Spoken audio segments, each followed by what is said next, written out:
किश्तवाड़ में बादल फटने से आई आपदा के कुछ ही दिन बाद अब कठुआ में बादल फटा है।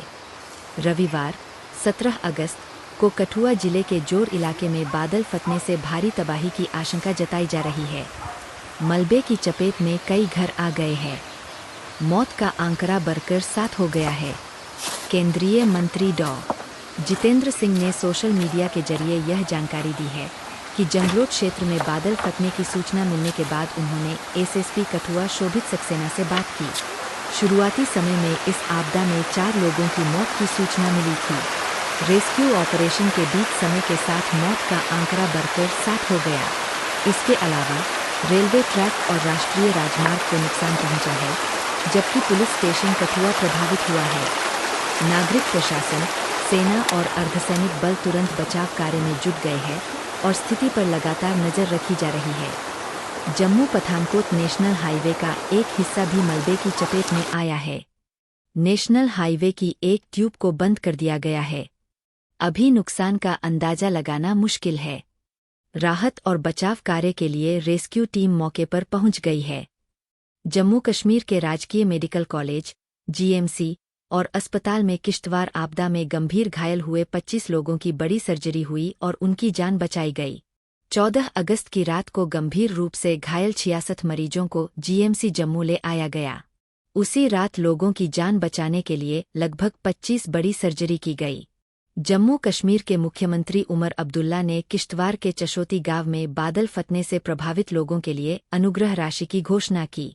आपदाग्रस्त गांव के दौरे के दौरान उन्होंने प्रभावित लोगों के प्रति एकजुटता और तत्काल राहत के उपाय के रूप में मुख्यमंत्री राहत कोष से वित्तीय सहायता की घोषणा की तथा उन्हें दीर्घकालिक सहायता का आश्वासन भी दिया। सीएम उमर अब्दुल्ला ने शनिवार को बताया था कि 60 से ज्यादा लोग मारे गए हैं, जबकि 100 से अधिक घायल हुए और 82 अन्य लापता है। उन्होंने कहा था कि आपदा में जान गंवाने वालों के परिजनों को 2-2 लाख रुपए दिए जाएंगे, जबकि गंभीर रूप से घायलों को 1 लाख रुपए और मामूली रूप से घायलों को 50,000 रुपए दिए जाएंगे। भाई जी, रात को नहीं, लगभग कोई 4-4:30 बजे बारिश लगी थी और करीब एग्जैक्ट बताऊंगा, मैं पहुंच गया था 5:20 की बात है।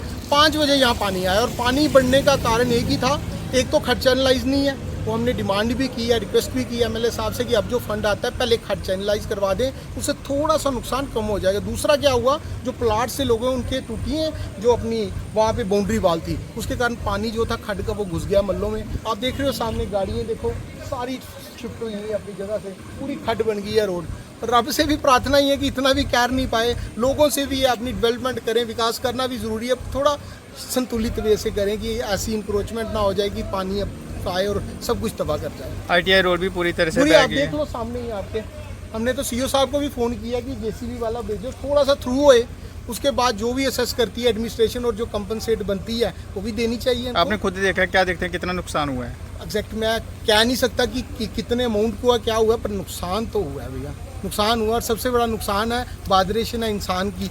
इंसान बेचारा 4 बजे के बेचारे तकलीफ में है, अभी तकलीफ में है। मुझे नहीं लगता आज पूरा दिन ये रह पाएंगे, डर का कारण है। शायद दोबारा बारिश नहीं आ जाए, दोबारा पानी नहीं आ जाए, सबसे बड़ा वो है डर का कारण है। नुकसान तो वो है, पर डर और खौफ फैल गया यहाँ पे। जो हमारे यहाँ करीब 200-250 घर होगा यहाँ पे, और सबसे ज़्यादा मुझे लगता है कठुआ शहर में परेशानी यहाँ होगी। क्या नाम आपका और कहाँ रहते हैं? मेरा नाम मन्नू है, मैं कठुआ में रहता हूँ, वार्ड नंबर 7 आईटीआई रोड में रहता हूँ। यहाँ पे रात को इतनी बारिश हुई, 4 बजे हमने देखा कि पानी ज़्यादा होने लगा, तो मैंने बाइक को उठाया। जब तो बाइक को बोला कि पानी ज़्यादा हो रहा है तो बच्चों को बाहर निकालो। जैसे हम बच्चों को बाहर निकालने लगे, मैंने बच्चों को अभी बाहर निकलने लगा तो पानी जो था वो ऊपर तक आ गया था, 5-6 फुट पानी आ गया था। उसके बाद जैसे मैं पानी में से निकला, मैंने बच्चों को ऊपर पहुँचाया। मेरी छोटा भाई और मेरी भाभी जो थी वो अंदर रह गए, हमारे फ़ोन भी अंदर रह गए। तो ये लोग जो थे ये इन्वर्टर वगैरह को बंद कर रहे थे कि करंट वगैरह ना हो जाए, तो इतनी देर में ये भी अंदर रह गए। पानी इतना ज़्यादा आ गया और अंदर जो था वो करंट हो गया। उसके बाद मैंने फ़ोन वगैरह करना शुरू किए, तो 3-4 जगह पे मैंने फ़ोन किया और उन्होंने फ़ोन भी उठाए। तो वो कहते हैं कि हम भेज रहे हैं, टीम वगैरह भेज रहे हैं। तो लोग आए भी हैं बीच में, मतलब हेल्प के लिए आए भी हैं, लेकिन पानी इतना ज़्यादा हो गया था, लोगों का बड़ा ज़्यादा नुकसान हुआ है। लोगों का, हमारे घर के जितने भी जो फ्रिज थे वो सारे ख़राब हो गए हैं, हमारे कूलर सारे ख़राब हो गए हैं, हमारा राशन, हमारे ज्वेलरी का कुछ सामान था सर, वो भी बह गया हमारा। अंदर से जो दरवाज़ा था सर, आप देख सकते हो अंदर जाके, वो भी टूट गया, वहाँ से बड़ा सामान बहा। उसके साथ ही बड़े सारी जो लेबर हमारे साथ यहाँ पे कुछ झुग्गियाँ हैं सर, उनका भी बहुत नुकसान हुआ है। कुछ गाड़ियों को भी नुकसान पहुंचे? गाड़ियाँ सर यहाँ पे एक मोटरसाइकिल तो मेरे घर पे ही है जो अभी फ्लड में चला गया। 2-3 गाड़ियाँ जो लगी थी गली में वो भी बह गई हैं। इसके साथ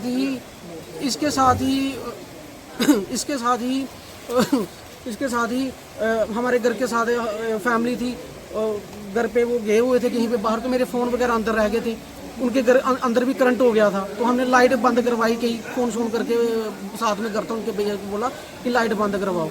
उनको फ़ोन किया, उन्होंने लाइट फिर बंद की। उसके बाद इतना फ्लड हो गया था कि सर पता नहीं। अब एक मेरे ब्रदर ने देखा कि कोई आदमी खाड्डे में हमने बहता हुआ देखा है। उसने हाथ में फ़ोन लिया था, टार्च जगाई हुई थी, उसको भी हमने देखा हुआ है। अब पता नहीं कितना नुकसान हुआ है, कितना कुछ मतलब हुआ है, वो तो सर्वे करके ही पता चलेगा। लेकिन नुकसान काफ़ी हद तक जो है बड़ा ज़्यादा नुकसान हुआ है। लोगों का इन्वर्टर, बैटरी, फ्रिज, कूलर, हर एक चीज़ जो है, जहाँ तक कि किचन का जो राशन जो तक है, वो सारा जो है वो बर्बाद हो चुका है। अब प्रशासन से क्या मांग रही है? हम प्रशासन से ये मांग करते हैं कि प्रशासन जो है वो खुद यहाँ पे आके जो है वो संज्ञान ले, वो देखे यहाँ पे आके देखे कि लोगों का कितना नुकसान हुआ है, वो सर्वे करे क्या क्या नुकसान हुआ है। और प्रशासन से हम यही चाहते हैं कि प्रशासन हमारी मदद करे। Thank you. बताएंगे आज जो दौरा ITA रोड के पीछे जो महल है वहाँ खड़े हैं, और जहाँ जो रात को बारिशों से जो फ्लड आया है, तकरीबन जो 150 फैमिली जहाँ रह रही हैं। उसके अलावा जो हमारे लेबर कम्युनिटी है, उन्होंने जो यहाँ जगह बनी हुई है, सभी का काफ़ी, मैं कहता हूँ बहुत ही बचा कुछ नहीं है, नुकसान काफ़ी हो गया। और जो हमारे कुछ लोगों के ITA रोड पे गोदाम है, उनका ही मुझे लगता है 50% से ज़्यादा सामान ख़राब हो गया, क्योंकि 6-6, 7-7 फुट पानी था। और मैंने जो देखा कि इसका बड़ा इमीडिएटली संज्ञान लेने की ज़रूरत है, और इसका इमीडिएटली इसके असेस करना चाहिए लॉसेस, और लोगों को इमीडिएट फाइनेंशियल लिफ्ट दिया जाए और काइंड में भी लिफ्ट दिया जाए, ताकि ये लोग सो कहाँ पाएंगे, रह कहाँ पाएंगे। इनको तो कहीं शिफ्ट करना पड़ेगा। ऐसे हालात में तो जो रह नहीं सकते, रहने के काबिल नहीं है। मैंने मकान देखे 5-5, 6-6 फुट चिकड़ है घरों में। तो इसलिए मेरी आपके माध्यम से एडमिनिस्ट्रेशन से भी और सरकार से भी ये रिक्वेस्ट है कि इमीडिएटली को इनको सेफ जगह पे शिफ्ट किया जाए, ताकि वहाँ रुकें और वहाँ ये जितनी देर तक इनका ये नहीं होता सारा दिन, तब तक ये। कठुआ जिला में 4 जगह क्लाउड बर्स्ट रिपोर्ट किया गया है। 4 लोगों की अब तक जान जा चुकी है और 6 लोग मिसिंग भी हैं।